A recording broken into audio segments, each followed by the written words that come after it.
I've come to a harsh realization: Owen lacks responsibility and compassion. It's clear now that I have to take decisive action. I've decided to stay in this house with my parents, and Owen will need to leave. Since we got married, Owen has depended on me for everything. Despite my efforts, and the $4,000 I pay in monthly rent, he's now trying to force me out of my own home.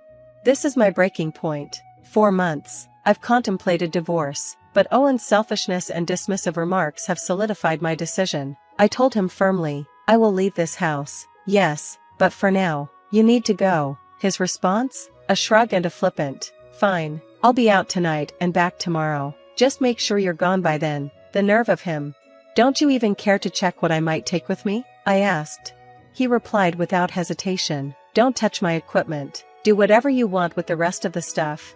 His dismissive attitude left me stunned but also resolute. If he's giving me free rein to manage the household items, I might as well use the opportunity wisely. Perhaps it's time Owen faces the consequences of his choices. I've already started planning. If necessary, I'll hire a removal service to pack up everything I care about. Owen might finally learn what it's like to deal with the aftermath of his actions.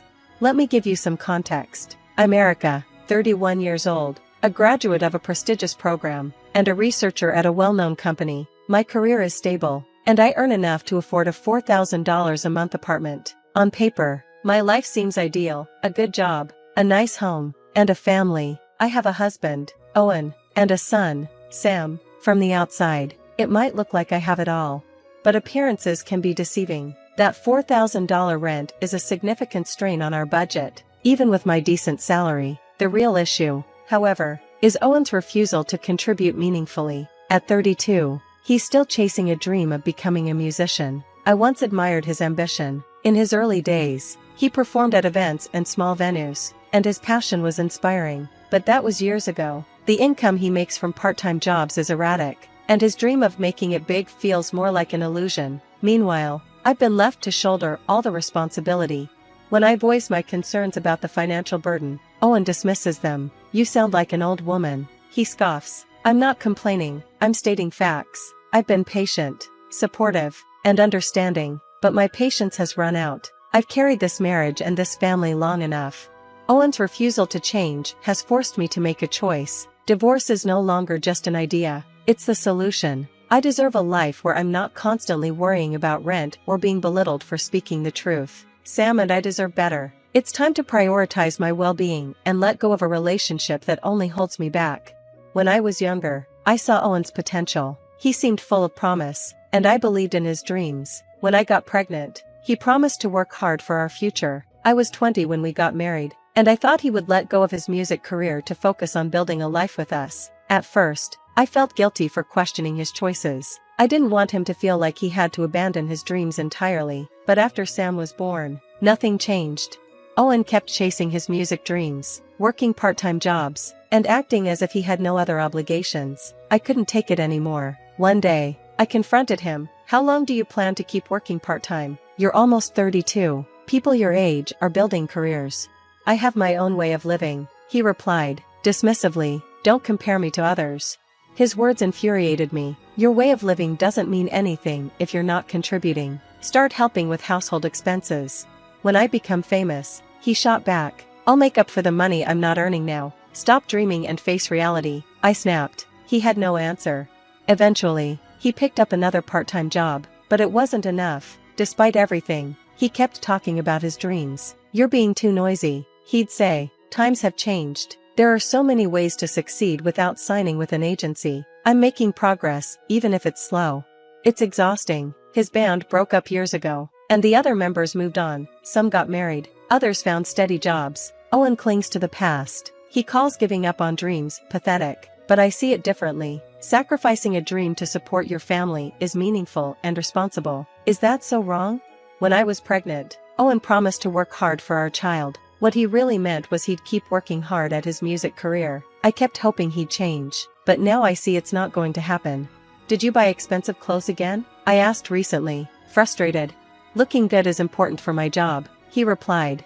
His job? His dream? His excuses? They're not enough anymore. It's time for me to move on. I'm ready to rebuild a life of stability and happiness for myself and my son, without Owen holding us back.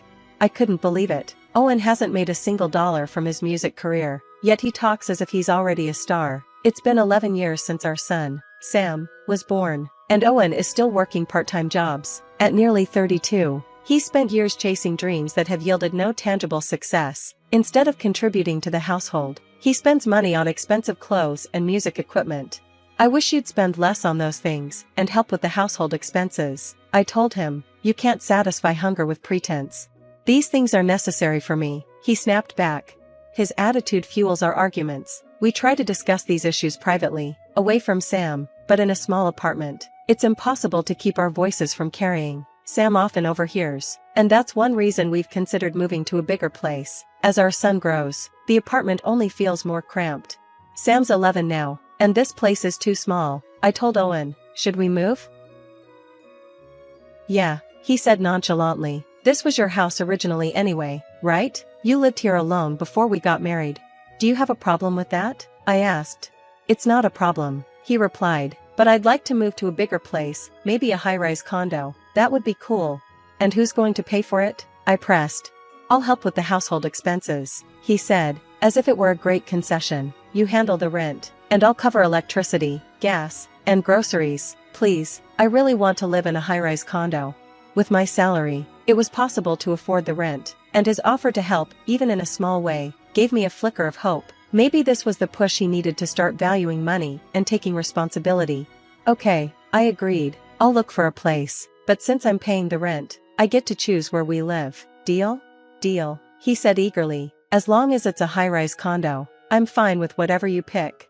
I hoped this move would mark a fresh start for our family, but things didn't go as planned. A year after moving into the condo, Owen is still chasing his music dreams, still making excuses, and still breaking promises. Hey, the gas bill came, I reminded him one day. Make sure you pay it before it's debited from my account. I'll give it to you next time, he said casually. When is next time? You always say that, but you never pay, I said, frustration boiling over. Do you think money isn't important? I'm asking for the bare minimum to cover our bills. Why do I have to keep scolding you about this? All you ever do is fuss about money, he snapped.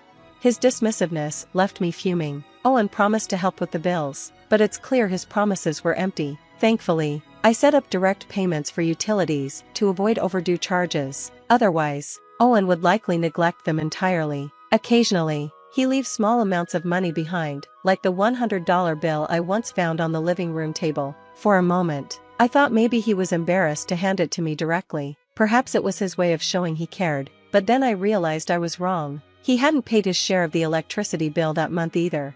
I do pay sometimes, don't I? Owen argued when I confronted him. It felt like he only handed over small amounts to soothe his conscience. Then there were the lies. One day, he asked me, I want to take my parents on a trip. Can you lend me some money? How much do you need? I asked. $100 should be enough, he replied.